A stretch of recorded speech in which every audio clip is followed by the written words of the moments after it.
Assalamualaikum warahmatullahi wabarakatuh. Apa kabar pemirsa? Kembali hadir Undi Podcast, ruang berbagi gagasan, inspirasi, dan hal-hal baik lainnya.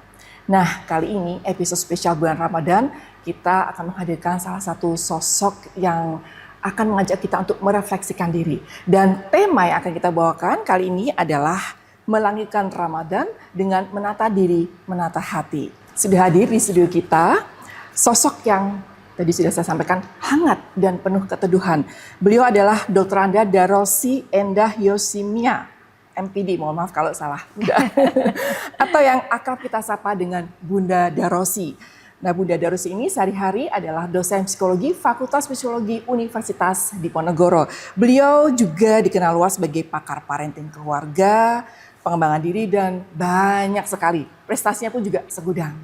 Betul begitu Bunda ya? Alhamdulillah. Assalamualaikum warahmatullahi wabarakatuh Bunda. Waalaikumsalam warahmatullahi wabarakatuh. Pemirsa pasti penasaran Bunda Darosi ini siapa sih? Nah, supaya tidak penasaran, kita akan saksikan bersama-sama dulu kurikulum vitae Bunda Darosi dan keluarga. Selamat menyaksikan.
Problem keluarga di Indonesia sekarang ini banyak sekali.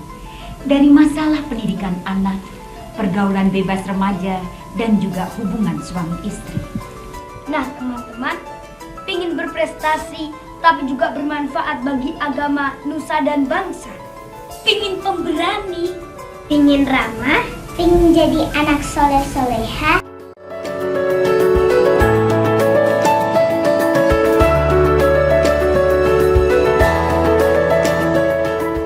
Masya Allah Bunda, kurikulum vitae-nya sangat luar biasa. Di situ Bunda itu terus-terusan nih dari awal sampai, maksudnya dari awal video sampai akhir itu selalu keluarga itu ikut terus gitu Bunda. Kok bisa seperti itu Bunda? Bagaimana bisa disampaikan? Jadi memang keluarga ini sesuatu yang sangat penting ya. Kalau keluarga itu baik, masyarakat akan baik. Dan Indonesia akan jauh lebih baik. Jadi kuncinya itu di keluarga. Makanya Bunda ini selalu bersama-sama. Beribadah juga ada ibadah bersama-sama. Jadi tidak sendiri-sendiri gue luluan gitu. Kalau subuh, kita subuh awal waktu berjamaah. Habis itu ada ruangan untuk kita dzikir bersama. Dan baca Quran. Jadi mengawali kehidupan dengan membaca Quran. 1 huruf Al-Quran dibaca, 10 kebaikan kita dapatkan. Rumah yang sering dibacakan Al-Quran akan banyak keberkahan. Kita yang sering baca Quran akan diberi ketajaman furqan dalam membedakan mana yang hak, mana yang tidak. Masya Allah. Ya Bunda, tahun 2007 ini kan Bunda mendapatkan predikat sebagai keluarga pendakwah nasional. Keluarga Alhamdulillah. pendakwah itu apa maksudnya? Apakah Bunda, kemudian ayah dan putra-putri 4 ya Bunda ya? Iya. Itu pendakwah semua tuh bisa disampaikan, diceritakan. Alhamdulillah ini karunia Allah yang sangat luar biasa ya. Ketika Bunda, ayah dan anak-anak ini bareng-bareng berdakwah di masyarakat. Alhamdulillah di TVRI itu acara yang sangat favorit ya. Rumahku Surgaku, 5 tahun Bunda live di sana dengan suami dan anak-anak. Jadi bukan hanya Bunda sendiri, bahkan majelis taklim itu di Jawa Tengah pada antri gitu. Kemudian di TV-ku juga Bunda, ayah dan keluarga Ilham Taufik Fira Kintan itu sejak kecil-kecil. Acaranya Klinik Sakinah itu live sampai 7 tahun di sana. Kok bisa ya Bunda melibatkan keluarga itu? Bisa diceritakan, share ke kita nih biar kita terinspirasi nih Bunda. Iya, jadi alhamdulillah awal mula itu Ilham, Pildace, Latifi, kemudian diikutin adik-adiknya di ANTV, Vira, Taufik. Jadi mereka itu suka berdakwah gitu. Jadi tapi memang Bunda di saat ceramah saya selalu ngajak anak-anak. Kadang ngajar juga saya ajak supaya mereka itu pede. Tapi di sini memang benteng agama itu nomor 1 ya. Jadi anak-anak itu sejak TK saya sekolahkan di sekolah Islam. Dan ini harus ada keterpaduan antara keluarga dan juga sekolah. Jangan hanya pasrah bongkoan ke sekolah. Tapi di keluarga cuek gitu. Seandainya di sekolah diajarkan la taghdab walakal jannah, jangan marah bagimu surga. Nanti ketika anak mengingatkan di rumah, Bunda, ayah la taghdab, itu kan di sekolah, kalau di rumah tidak. Nggak bisa kayak gitu. Jadi bersama-sama bersinergi dan insya Allah itulah benteng yang kuat yang akan terus anak-anak juga terbuka, curhat dengan orang tua. Dan alhamdulillah sekali di saat puncak acara Hari Ibu di Istana Negara itu Bunda dan keempat anak-anak dipanggil untuk tampil di sana pada waktu Presiden Bapak Susilo Bambang Yudhoyono yang 2004. Iya, Masya Allah. Alhamdulillah ya karunia Saya Allah. biasa dengar nanti hari Kartini Bunda juga akan mendapatkan penghargaan juga nih. Iya, alhamdulillah. Bisa disampaikan. Kartini Award tingkat nasional, Bunda bersyukur termasuk 10 favorit di Surabaya. Iya, Wah. karunia Allah. Masya Allah sekali Bunda. Oke, kita kembali ke keluarga Bunda lagi. Ya. Tadi saya penasaran banget, ini kok bisa anak-anak itu kemudian mengikuti jejak Bunda gitu? Apakah memang dari awal Bunda, ayo kamu harus diayo-ayoin atau secara alami anak-anak itu kita penasaran nih Bunda. Gimana caranya biar anak bisa begitu? Jadi itu alami begitu ya. Jadi memang alhamdulillah saya bersyukur juga ketika suami itu juga menspot gitu ya. Jadi kami dalam mendidik keempat anak-anak itu pola asuh Bunda, pola asuh suami itu satu visi. Jadi si anak tidak bingung. Kemudian kami berusaha menciptakan komunikasi 2 arah. Nah kebanyakan kan maaf ya orang tua itu pakainya komunikasi komandan, menyuruh, memerintah, melarang. Nah ini di sini komunikasi 2 arah sehingga anak-anak itu terbuka. Bahkan ketika ini sekarang anak Bunda yang nomor 3 kan di Eropa ya, lagi mengikuti suami, doakan semoga suaminya Yusuf segera lulus S3, nanti Vira juga insya Allah lanjut S3, mudah-mudahan jadi dosen di Undip. Kalau yang putri-putri pengen jadi dosen di Undip, mudah-mudahan Allah meridhoi melanjutkan jejak-jejak Bunda. Semoga dimudahkan Allah. Nah, ini juga ada yang unik lagi nih dari Ya. keluarga Bunda ini. Pemirsa juga perlu tahu. Jadi Bunda ini 5 tahun dikaruniai 4 anak. Iya. Suami, Bunda sendiri, putra-putri Bunda, Undip semua. Iya, Bagaimana Undip Jaya. ceritanya? Undip Jaya. Semuanya alumni Undip. Bisa Masya Allah. diceritakan apa anak-anak itu waktu awal kan kebiasaan anak punya keinginan juga. Apa Iya. memang diarahkan ke sana atau biar mereka pilihan mereka sendiri Bunda bisa masuk Olim juga. Jadi anak-anak itu kan SMP Bunda pondokkan ya. Jadi sejak SMP begitu Bunda pondokkan. Kemudian Bunda pingin sebenarnya ketika dialog juga. Nah sebenarnya kan sudah ini jauh nih dari Bunda gitu ya. Kalau bisa Mbok Yo di Semarang begitu supaya sebelum mereka menikah itu ada pendampingan dari Bunda dan ayah gitu. Alhamdulillah di Semarang ya dan begitu. terima di Undip Iya tadi. di Undip semua. Nah ini juga penting nih Bunda untuk pemirsa, teman-teman dosen, tenaga kependidikan mengenai tadi visi tadi suami istri itu dari awal memang harusnya sudah sevisi. Karena dua orang itu kan suka berbeda pendapat. Bagaimana caranya Bunda supaya kita tuh bisa satu visi dengan? Jadi sebelum kita punya anak itu harus ada komitmen dulu ya. Jangan sampai masing-masing membawa Bunda dengan pola asuh keluarga Bunda, ayah dengan pola asuh keluarga ayah. Jadi Bunda dengan ayah itu sepakat yang baik-baik pola asuh dari keluarga Bunda, Bunda ambil. Yang baik-baik dari keluarga ayah, pola asuhnya saya ambil. Bahkan ketika Bunda kos, dari ibu kos yang baik-baik saya ambil. Sehingga sudah ada filter, kalau yang jelek ya jangan. Dari keluarga Bunda ada pola asuh yang kurang pas ya tidak saya pakai, dari keluarga ayah juga. Sehingga akhirnya terkumpul yang baik-baik. Dan memang dari dulu Bunda itu seneng banget dengan parenting. Ya Allah, gitu. Iya. Jadi bagi Bunda itu kan anak itu anugerah Allah. Anak itu amanah yang nanti akan dimintai tanggung jawab. Bahkan sampai sekarang ini kan Bunda itu kelemahannya nggak bisa nyetir mobil, nggak bisa ngendarai motor. Jadi kemana-mana dari dulu itu ketika anak-anak kuliah itu yang antar jemput anak-anak sudah tahu jadwal Bunda mengajar, jadwal Bunda dakwah. Iya, ya alhamdulillah sampai teman-teman juga, kok bisa ya Bun, anaknya udah gede-gede, perhatian banget kayak gitu. Bahkan kalau Bunda dakwah ke luar kota atau keluar Jawa selalu ada yang dampingin, ya udah selalu ada anak. Iya, jadi aman Alhamdulillah, ya, nah tadi menarik juga Bunda apa namanya tadi harus mengambil hal-hal yang baik tadi ya dari masing-masing dan itu harus dikomunikasikan ya Bunda ya. Ya, dikomunikasikan dengan suami, kesepakatan. Kalau enggak nanti pasti beda. Nah ini yang membingungkan anak. Ayah pola asuh A, Bunda pola asuh B, anak gimana mau A, B atau C? Nah kemudian Bunda tuh kalau hamil, saya meningkatkan baca Quran. Kalau adzan saya perdengarkan dan anak saya ajak komunikasi. Ngaji saya lebih banyak. Saya ya Allah, karena saya pingin anak-anak ini solih-solihah. Dan selalu saya ucapkan Robbi habli minas solihin, anakku gitu. Nanti kalau suami mau pergi, saya cium tangan, suami cium kening, perutnya saya ajukan. Ayah, dedek dicium. Ayah, dedek didoain. Jadi komunikasi itu sejak di perut. Oke, jadi biar ada ya komunikasi sejak perut juga. Iya, kelekatan, keterikatan itu memang sebenarnya bukan setelah lahir, sebelum pun juga sudah. Waktu itu tetangga, lah Bun, kadang kok ngobrol sendiri Bun kayak orgi.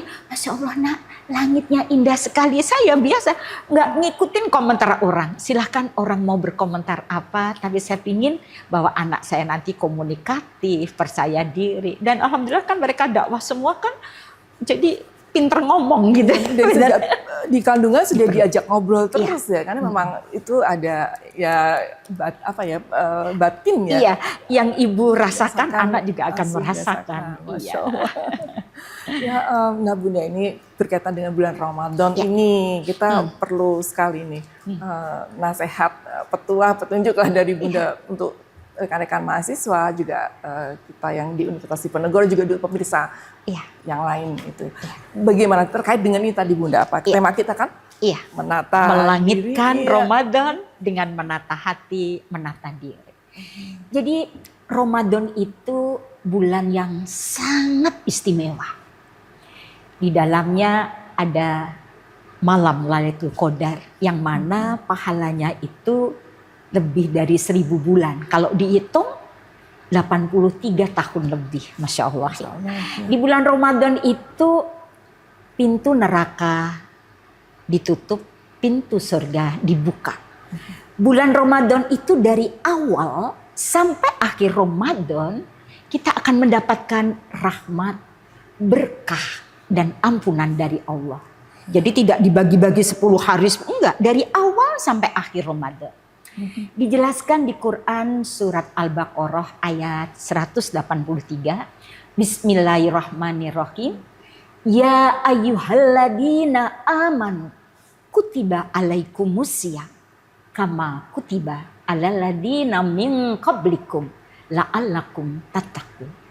Hai orang-orang yang beriman, diwajibkan atas kamu berpuasa sebagaimana orang-orang yang terdahulu supaya kamu bertakwa. Jadi di sini hai orang-orang yang beriman, bukan hai orang-orang Islam. Orang Islam tidak beriman, banyak kan yang nggak puasa. Jadi memang ini beriman. Jadi bukan Islam KTP, ya, supaya bertakwa. Nah hasilnya itu takwa. Tapi kita lihat banyak sekali kan Ramadan, tapi ya tetap ngerumpi, ya lisannya nggak puasa, matanya juga untuk melihat hal-hal yang tidak benar, telinganya juga, perilakunya. Nah ini akhirnya dia hanya mendapat lapar dan haus. Jadi kalau puasa tidak hanya sekedar menahan lapar dan haus, tapi lisannya juga puasa, mata, telinga semuanya ini puasa. Makanya di sini kuncinya adalah kita harus bisa menjaga hati, menata diri. Hati nurani manusia itu awalnya bersih, suci seperti cermin yang cemerlang. Ketika manusia ini berbuat dosa, satu bintik hitam muncul, dan semakin banyak manusia berbuat dosa, semakin banyak bintik-bintik hitam yang muncul. Makanya hati manusia ini terbagi 3. Hati yang sehat, hati yang sakit, hati yang mati. Masalahnya banyak manusia yang tidak merasa kalau hatinya sakit. Sehingga hati sakit dibiarkan aja karena tidak merasa sakit. Lama-lama hati ini masuk ICU dan mati. Orangnya masih hidup, tapi hatinya mati. Nah, hatinya sehat, sakit atau mati? Nah, di sini kita jangan terburu-buru menjawab. Harus tanya dulu. Cirinya apa sih hati yang sehat gitu ya. Jadi hati yang sehat itu cirinya hati yang punya ketajaman dalam membedakan mana yang benar, mana yang salah. Tajam banget. Sehingga dia tidak akan mungkin terbawa arus. Yang kedua, ciri hati yang sehat. Hati yang punya suasana senang bersemangat dalam ibadah. Yang wajib maupun yang sunnah. Yang ketiga, hati yang selalu melahirkan akhlakul karimah. Suka senyum, tapi jangan senyum-senyum sendiri gitu ya. Ada apa ini kok senyum sendiri? Karena dia tahu tabassuh muka fi wajhi akhika sodako. Senyum di hadapan saudaramu itu sodako. Gitu. Sesederhana itu ya. Sederhana itu. Sodako, ya. Iya. Yang kedua nih, hati yang sakit cirinya hati yang bisa membedakan mana yang benar, mana yang salah, tapi cenderung condong ke yang salah. Contoh nih, Ramadan kita diajak ngerumpi, nggak enak ya, aku diajak ngerumpi. Nah ini nih hati sakit ini. Yang ngerumpi tadi hati sakit. Iya, karena sudah tahu kan, orang ngerumpi itu bangkrut, pahala kita berpindah, dosa dia yang kita ngerumpiin berpindah ke kita, tapi tetap aja gitu. Marah-marah, udah tahu la taqdab walakal jannah, jangan marah bagimu surga, masih marah-marah, gampang terpancing emosi. Kemudian yang kedua, hati yang suka menunda-nunda ibadah. yang wajib maupun yang sunnah. Udah ada panggilan Allah nih, adzan nih panggilan Allah, tapi masih nanti nunggu komat, nanti Tanggung gitu. Tanggung gitu. Masih ngetik gitu. Iya, itu hatinya sakit. Puasa Ramadan kan banyak yang hutang nih ya karena haid untuk wanita. Nanti nunggu Sya'ban, emang usia kita sampai Sya'ban kan belum tentu, segera mungkin gitu ya. Nah kemudian yang ketiga, hati yang sering kali melahirkan akhlak tercela. Jadi gampang tadi terpancing emosi sehingga auranya itu nggak ramah, jadi besengut gitu ya, terus gampang tersinggung, gampang keluh kesah. Nah itu. Nah sekarang ciri hati yang mati. Yang mati ya. Hati yang sudah tidak bisa membedakan mana yang benar, mana yang salah. Hati yang selalu merasa bahwa aku yang paling benar. Sukanya menyalahkan orang lain. Hati yang menjadi beban semua ibadah-ibadah. Hati yang selalu melahirkan akhlak tercela. Kalau ngomong nyelkit, sengak, sombongnya nggak karu-karuan. Itu hati yang mati.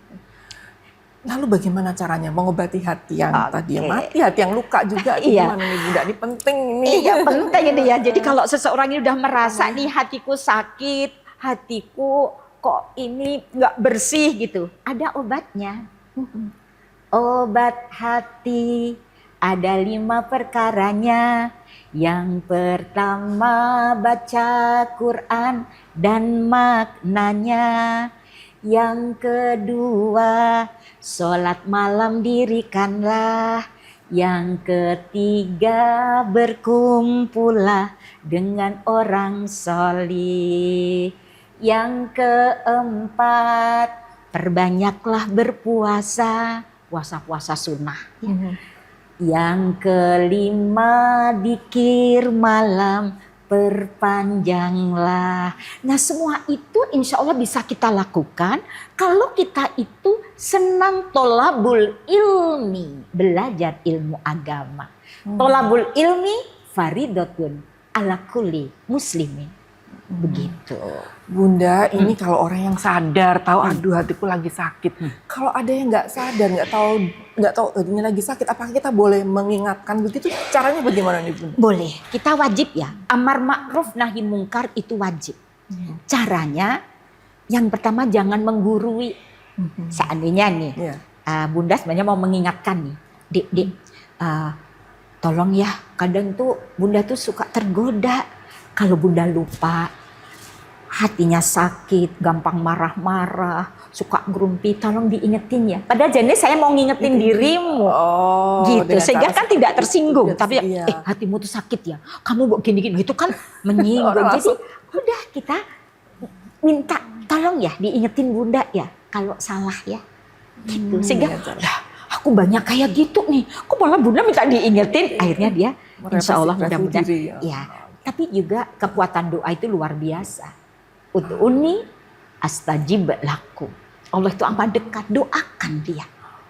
Dan kita berusaha menjadi contoh yang baik. Sehingga tadi, loh kok Bunda yang minta diingetin padahal kan aku. Sehingga akhirnya dia sadar, gitu. oh iya berarti semuanya saya gitu. Gitu. Oke. Baik, nah penting juga nih Bunda, saya masih bingung nih Bunda. Antara kita itu kan sebenarnya pengen belajar dari kesalahan orang. Mau nggak mau, akhirnya kita membicarakan orang itu bagaimana cara memisahkan antara kita ngerumpi dan kita mau membahas tentang kita tidak akan meniru orang itu gitu. Gimana? Yang pertama kita jangan sampai menyebutkan orangnya ya. Gitu. Jadi kalau menyebut ini berarti kita udah membuka aib dia. Gitu. Nah karena begini, Dek, hati itu ibarat tangan ini. Tangan yang terbuka sehingga dia mudah menerima rahmat, berkah, tadi ya ampunan. Tapi di saat hati kita berbuat dosa, ya tadi saya menyebut namanya, aku pingin belajar kok, betis banget itu pingin belajar tapi nyebutin orangnya dan sebagainya gitu. Itu kita akan menutup. Lama-lama menutup sehingga tidak akan menerima rahmat, berkah dan ampunan itu.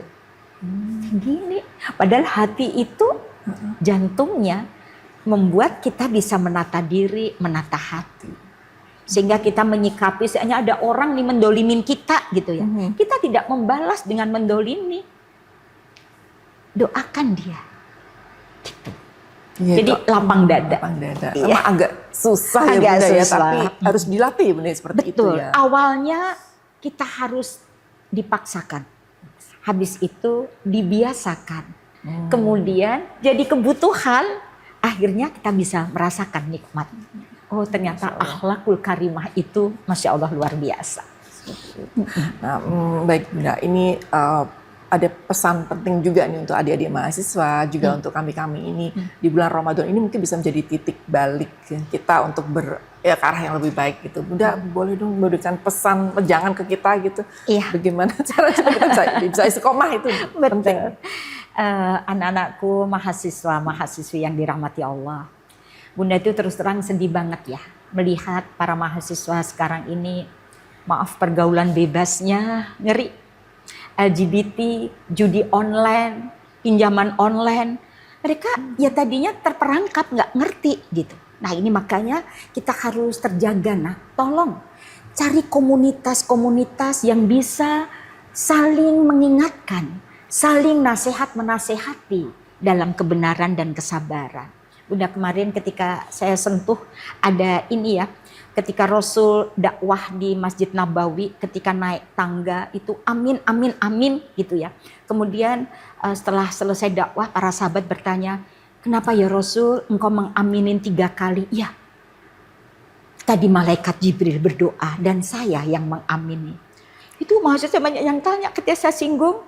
Yang pertama, celakalah engkau jika bisa mendapati Ramadan tapi tidak mendapat ampunan dari Allah. Celaka lu. Rasul mengamini. Yang kedua, celakalah engkau ketika masih mendapati orang tua, apalagi sudah sepuh, tapi tidak mendapatkan surga. Kan banyak sekarang anak-anak yang durhaka, berani, dipanggil aja pura-pura gak dengar dan sebagainya, menyakiti, menipu orang tua. Yang ketiga, celakalah ketika disebutkan nama Rasulullah tapi kita hanya diam cuek aja. Banyak masa Bun, saya itu berani sama orang tua saya Bun, tapi orang tua saya yang salah. Nah kan banyaknya merasa bahwa karena banyak yang ngikutin toxic parenting sehingga merasa wah orang tuaku yang salah. Bagaimanapun juga tidak ada bekas orang tua. Sebagai anak tetap harus birrul walidain, berbakti. Kita terima inilah ayahku dengan segala kelebihan kekurangannya. Inilah ibuku dengan segala kelebihan dan kekurangan. Bagaimana aku bisa menjadi sebab kebaikan. Ada kisah ini. Bunda itu memang dekat ya sama mahasiswa. Jadi mereka banyak yang konsultasi. Qadarullah mamahnya itu pelacur. Mahasiswi Undip. Alhamdulillah dia itu kosnya di Wisma sehingga terdidik ya, kalau di Wisma itu kan terdidik terpola. Kemudian dia ketemu Bunda waktu Bunda habis ngisi dari Maska. Bunda saya mau konsultasi. Oh iya silakan Bun. Kenapa ya Bun? 4 mata ya. Saya itu kok benci banget dengan mama saya. Lah kok benci? Iya Bun, mama saya itu pelacur Bun, saya jijik. Gara-gara mama saya jadi tidak tahu siapa papa saya. Bunda tahu setiap mama ngirim selalu saya sedekahkan. Saya nggak mau makan makanan haram. Jadi saya kerja Bun ngelesin anak-anak SD, SMP, begitu-begitu. Perasaan benci ini nggak bisa hilang Bun. Saya bilang nak, meskipun mamamu pelacur, kamu harus birrul walidain. Tingkatkan kesolehanmu karena anak yang solih-solihah doanya dihijabai Allah. Nah doakan, kamu pulang ajak. Bunda saya dengan jilbab pulang ke komplek. Iya nak, jangan ngikutin komentar orang. Dia ya Allah Bunda kenapa tidak membela saya, kok Bunda membela mama. Dia kecewa gitu. Berapa bulan gitu ya. Dia datang, Bun, bener kan Bun, mama saya itu udah kebangetan. Kenapa nak? Mama sekarang meningkat Bun, bukan hanya pelacur, tapi jadi mucikari. Astagfirullah. Ya, jadi yang ngumpulin pelacur-pelacur gitu. Iya. Nah, semakin kamu jauh dari mamamu akan sesat. Itu mamahmu yang mengandungmu 9 bulan 10 hari, melahirkan taruhannya nyawa. Alhamdulillah qadarullah. 1 tahun atau berapa ya Bunda lupa gitu. Dia datang dengan mamahnya. Bunda, mama sekarang di Semarang jualan nasi uduk. Wah, ini anaknya luar biasa. Jadi bukan marah, bukan jengkel, tapi bagaimana dia menjadi sebab kebaikan orang tuamu. Allah melihat proses itu.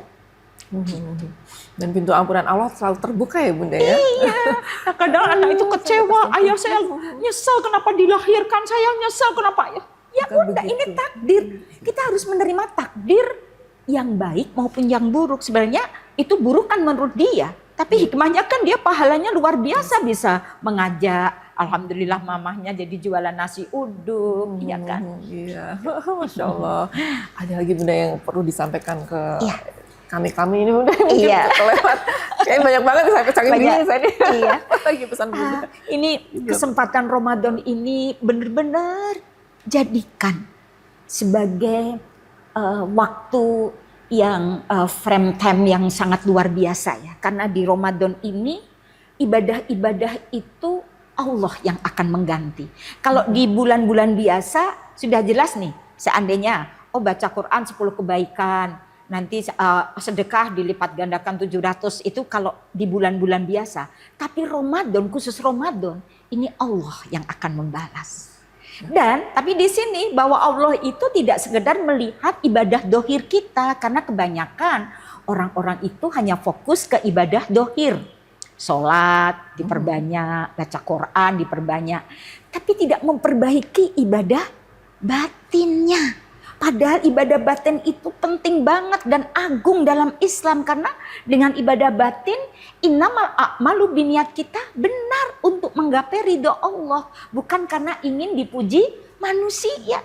Jadi ayo semuanya, Civitas Akademika Universitas Diponegoro, perbaiki ibadah batin kita. Yang pertama, ibadah batin ikhlas, bukan karena dipuji manusia, tapi untuk menggapai ridho Allah. Orang yang ikhlas, pekerjaan berat jadi ringan. Kalau orang nggak ikhlas, pekerjaan ringan jadi berat. Ya. Ikhlas itu tidak tercampur seperti susu di perut sapi. Itu kan tidak tercampur kotoran, tidak tercampur darah, ya susu. Jadi kita kalau melakukan apapun itu ikhlas karena Allah. Dan ikhlas itu harus dilatih. Harus dipantau, harus dijaga, karena ikhlas itu mudah berubah. Setan itu luar biasa, kiri kanan depan belakang, dia terus akan menghasut manusia supaya tidak ikhlas gitu. Yang kedua, muraqabah. Muraqabah itu kita merasa diawasi Allah, dimanapun, kapanpun, dengan siapapun, dan Allah itu mengawasi. Ini loh hati kita loh, ya kan? Bukan dari luarnya aja gitu. Bunda semester kemarin menjadi pendamping KKN tematik di Desa Kramas ya, di Kelurahan Kramas. Ada seorang bapak, orang melihat dia tuh baik Bun, sedekahnya, sholatnya, ngajinya baik. Tapi kok lucu ya Bun, masyarakat tanya. Habis dari masjid nih, sholat subuh, pulang, gantung diri, konyol gitu ya. Kok matinya bisa begitu padahal ahli ibadah. Nah ini ahli ibadah kan menurut masyarakat, tapi yakin pasti ada yang salah dalam batinnya, karena nggak mungkin Allah itu salah gitu ya. Masya Allah. Jadi di sini mari sama-sama kita benahin. Dia ninggalin surat, 1,5 tahun yang lalu istri saya meninggal, terus saya menikah lagi. Ternyata istri kedua saya dengan anak-anak nggak cocok, konflik terus. Saya tidak kuat melihat pertengkaran mereka. Saya mending mati. Ini kan ya nggak pas banget kok. Ajal itu sudah ditentukan Allah, iya kan? Tidak bisa diajukan, tidak bisa diundurkan. Tapi bagaimana cara mati kita, husnul khotimah atau su'ul khotimah, itu tergantung bagaimana kita mengupayakan. Tadi ibadah batin jangan sekedar dohir tok. Gitu. Nah ini penting banget itu. Kemudian sabar. Jadi sabar sabar ini tidak terbatas ya. Banyak yang bilang, Bun sabar-sabar tapi ya ada batasnya. Kita harus yakin, innallaha ma'as-sabirin. Allah bersama orang-orang yang sabar. Sabar tak bertepi, syukur tak bertapi. Saya bersyukur Bun, tapi dia tuh loh Bun, mahasiswa, masa nyontek hasilnya A. Saya belajar sungguh-sungguh Bun, tapi B. Ini namanya belum bersyukur. Udahlah, yakin aja. Meskipun aku B, tapi kan saya jujur. Insya Allah nanti cepat dapat pekerjaan dan sebagainya gitu kan. Jadi jangan bertapi gitu. Nah kemudian ridho dengan takdir Allah yang pahit maupun yang manis. Kita harus yakin la yukallifullahu nafsan illa wus'aha, bahwa Allah hanya menguji sebatas kemampuan kita. Insya Allah dengan begitu nanti Ramadan kita itu nikmat banget, benar-benar. Jadi usahakan ya jangan sampai kita banyak tidur. Tidurnya puasa itu ibadah jare sopo. Ya Allah. Bukan ya, enggak ya. Iyalah, tidur terus jadi ibadah nanti gitu ya. Tidur yang mana dulu? Iya, tidur yang mana dulu. Tidur menjelang mau sahur mungkin iya. Tapi kalau sepanjang hari ya enggak ya. Habis sahur tidur, akhirnya subuh kesiangan, duhur kerepotan, asar di perjalanan, maghrib kecapean, isya ketiduran. Padahal kan as-sholatu imaduddin, sholat itu tiang agama gitu. Oke. Bunda, nampaknya waktu juga yang membatasi bincang-bincang kita. Sebenarnya masih banyak banget yang bisa kita gali dari Bunda Dorosi ini. Mungkin lain waktu kita bisa ngobrolin yang lainnya Bunda ya. Masih ada lagi nggak Bunda? Sebelum kita tutup, pesan lagi untuk pemirsa. Iya. Civitas Akademika Universitas Diponegoro dan masyarakat, tidak ada kata terlambat. Mari sama-sama kita perbaiki ibadah batin kita, ibadah dohir kita di bulan Ramadan. Anggap ini bahwa Ramadan terakhir kita. Sehingga kita akan menjada wajada sungguh-sungguh dengan duit, doa, usaha, ikhlas, tawakal, sabar, dan syukur. Itu kunci. Bismillah, ajak keluarga. Ayo sama-sama bareng-bareng. Jangan mudah kita terbawa arus. Ramadan ini luar biasa. Kayaknya cepet banget. Ya kan? Baru kemarin. Ya Allah. Ayo ada agenda-agenda. Kita targetnya berapa kali khatam. Kita targetnya sedekah. Kita targetnya apa? Harus ada planning. Sehingga tidak asal ujuk-ujuk. Lah Idul Fitri. Gitu. Jadi tetap harus ada agenda khusus. 11 bulan kita sudah banyak untuk duniawi, untuk macam-macam. Tolong ini Ramadan, bagikan mesin cuci. Sehingga insya Allah kita akan mendapat ampunan dari Allah. Dan insya Allah kita akan menjadi hamba Allah yang bertakwa. Luruskan niat kita bahwa hidup itu ibadah. Hablum minallah dan hablum minannas. Bismillahirrahmanirrahim. Quran surat Bismillahirrahmanirrahim. Wa ma khalaqtul jinna wal insa illa liya'budun. Dan tidak aku ciptakan jin dan manusia kecuali hanya untuk beribadah kepadaku Allah.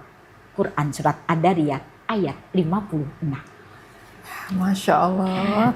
Amin ya Rabbal Alamin. Terima kasih banyak Bunda Dorosi atas kehadirannya di studio Undip TV ini. Yang jelas dari A sampai Z itu semuanya bermakna, semua bermanfaat untuk kita semua.